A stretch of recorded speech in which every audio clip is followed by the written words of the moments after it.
Friend, welcome to Jhilam's kitchen. আজকে আমি তোমাদের সাথে শেয়ার করতে চলেছি ভীষণ tasty caramel pudding recipe.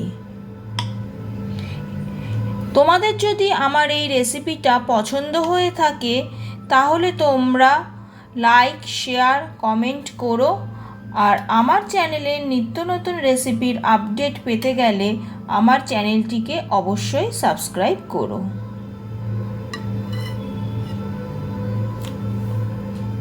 Caramel pudding বানানোর জন্য আমি প্রথমেই একটা নিয়ে নিয়েছি অ্যালুমিনিয়ামের বাটি।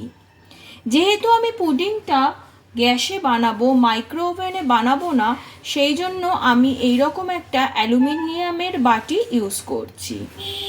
প্রথমেই আমি এই বাটিটায় একটা ব্রাশ দিয়ে খানিকটা তেলকে গ্রিস করে নেব। এভাবে বাটির পুরো চারিদিকে খুব ভালোভাবে তেলটা মাখিয়ে নেব। তেলটা মাখিয়ে নিলে পুডিংটা যখন এই পাত্রে আমি বানাবো তখন পরে পাত্র থেকে আলাদা করতে সুবিধে হবে। এইভাবে খুব ভালো করে আমি বাটিটার চারিদিকে কানায় কানায় তেলটা গ্রিস করে নিচ্ছি। তোমরা এখানে তেলের পরিবর্তে বাটারও ইউজ করতে পারো। বাটিটায় খুব ভালোভাবে অয়েল গ্রিস করা হয়ে গেছে। এবার চলে যাচ্ছি আমি নেক্সট স্টেপে। এবার আমি ক্যারামেলটা তৈরি করে নেব। ক্যারামেল তৈরি করবার জন্য একটা ফ্রাই প্যানকে গ্যাসের ওপর বসিয়ে দিয়েছি। তার মধ্যে নিয়ে নিচ্ছি 1 কাপ পরিমাণ চিনি। এর মধ্যে দিয়ে দিচ্ছি যেই কাপের মাপের চিনি নিয়েছি সেই কাপের মাপের 3 ভাগের 1 ভাগ জল। জলটাকে চিনির মধ্যে ভালো করে মিশিয়ে এবার আমি গ্যাসের ফ্লেমটাকে পুরো লোতে রেখে ওয়েট করব। এটাকে আর কোনোভাবেই কিন্তু এখান থেকে নাড়ানো যাবে না। জলটা এবার আস্তে আস্তে ফুটতে শুরু করেছে। কোনোভাবে না নাড়িয়ে ফ্রাই প্যানটাকে একইভাবে গ্যাসের ওপর বসিয়ে রেখে অপেক্ষা করতে হবে যতক্ষণ না ক্যারামেলের কালারটা আসছে। 15 মিনিট পর দেখো চিনির কালারটা কেমন চেঞ্জ হতে আরম্ভ করেছে, একটা ব্রাউনিশ ভাব আসতে শুরু করেছে। তবে এটা কিন্তু এখনো হয়নি, আর একটু সময় ওয়েট করতে হবে ক্যারামেলের অ্যাকচুয়াল কালারটা আসার জন্য। দেখো অলরেডি ক্যারামেলের কালারটা কিন্তু চলে আসতে শুরু করেছে। আমি এবার গ্যাসের ফ্লেমটাকে অফ করে দিলাম। গ্যাসের ফ্লেমটা অফ করে যে বাটিতে আমি তেল গ্রিস করেছিলাম সেই পাত্রে এটাকে ঢেলে দিচ্ছি।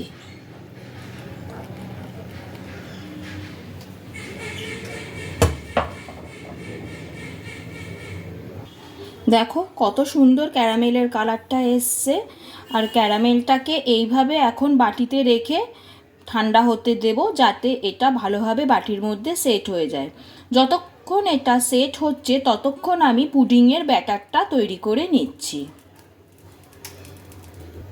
পুডিংয়ের ব্যাটারটা তৈরি করবার জন্য আমি একটা মিক্সিং বোল নিয়ে নিয়েছি। তার মধ্যে দিয়ে দিচ্ছি 3টে ডিম, আর দিয়ে দিচ্ছি 1 কাপ পরিমাণে চিনির গুঁড়ো। এবার একটা হুইস্কের সাহায্যে চিনির গুঁড়োটাকে ডিমের সাথে ভালো করে মিশিয়ে নিতে হবে। এরকমভাবে এটাকে ভালোভাবে মিশিয়ে নিতে হবে যাতে চিনির গুঁড়োর কোনো লাম্পস না থাকে। দেখো চিনির গুঁড়োটা ডিমের সাথে একদম ভালোভাবে মিশে গেছে। এবার আমি এর মধ্যে দিয়ে দিচ্ছি 200 ml উষ্ণ দুধ, আর দিয়ে দিচ্ছি সামান্য একটু ভ্যানিলা এসেন্স। এই সব কিছু দিয়ে আবারও এটাকে ভালো করে মিশিয়ে নেব। এটাকে এইভাবে ভালোভাবে ফেটিয়ে নিতে হবে। আমার কিন্তু পুডিংয়ের ব্যাটারটা একদম রেডি। দেখো এই বাটিটায় ক্যারামেলটা কত সুন্দরভাবে সেট হয়ে গেছে। এবার আমি এই বাটিটার ওপরে একটা ছাঁকনি বসিয়ে নেব। পুডিংয়ের জন্য যে ব্যাটারটা আমি রেডি করেছি সেই ব্যাটারটাকে ছাঁকনির মধ্যে দিয়ে আস্তে আস্তে আমি ক্যারামেলের ওপর অ্যাড করব। ছাঁকনি ইউজ করছি যাতে এই ব্যাটারের মধ্যে কোনো রকম কোনো লাম্পস থেকে না যায়। লাম্পসগুলো যাতে ছাঁকনির সাথে দিয়ে আমি আলাদা করে নিতে পারি, তাহলে পুডিংটা যেটা পড়বে সেটা স্মুথ হবে।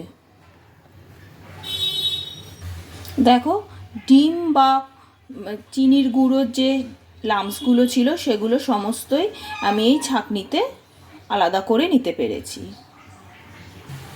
এবার একটা অ্যালুমিনিয়াম ফয়েল দিয়ে বাটিটাকে ভালো করে মুড়ে নিতে হবে। এবার গ্যাসের ওপর একটা কড়াই বসিয়ে নিয়েছি। কড়াইয়ের মধ্যে বাটিটাকে খুব সাবধানে বসিয়ে দিতে হবে। এবার আমি কড়াইয়ের মধ্যে জলটা অ্যাড করব।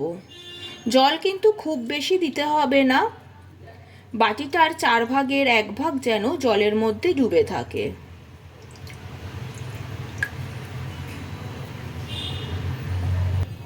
এবার আমি গ্যাসের ফ্লেমটাকে অন করব। হাই ফ্লেমে জলটা ফোটা অবধি ওয়েট করব। জলটা ফুটতে শুরু করে দিয়েছে। এবার আমি গ্যাসের ফ্লেমটাকে লোতে দিয়ে একটা ঢাকনা ঢেকে দিলাম। আর এই যে ঢাকনাটার মুখটা রয়েছে এটাকে আমি একটা লবঙ্গ দিয়ে আটকে দিলাম। তোমরা একটা কাগজের টুকরো দিয়েও এটাকে আটকে দিতে পারো। এইভাবে লো ফ্লেমে দিয়ে 30 মিনিট আমি ওয়েট করব। ফিরে আসছি 30 মিনিট পরে। ফিরে এলাম 30 মিনিট পর। গ্যাসের ফ্লেমটা অফ করলাম, ঢাকাটা সরিয়ে নিলাম। এবার এটাকে আমি চেক করব, তার জন্য খুব সাবধানে ঢাকনাটাকে তুলে নিতে হবে।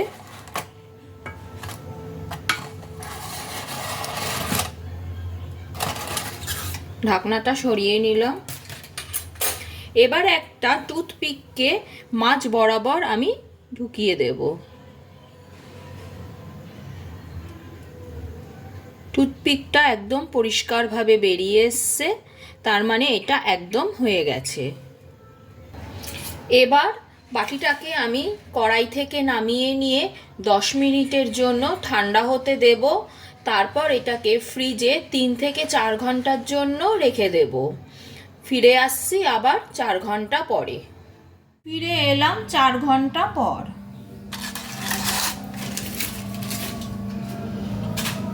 দেখো, বাটির মধ্যে পুডিংটা সুন্দরভাবে সেট হয়ে গেছে। এবার একটা ছুরির সাহায্যে পুডিংটাকে বাটির ধার থেকে এভাবে আলগা করে নিতে হবে।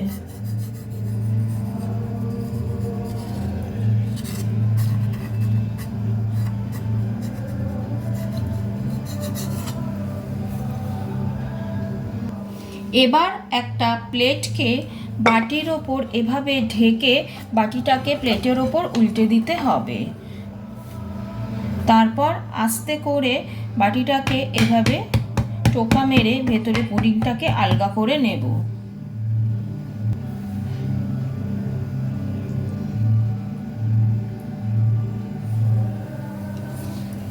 দেখো কত সুন্দরভাবে বেরিয়ে এলো ক্যারামেল পুডিং।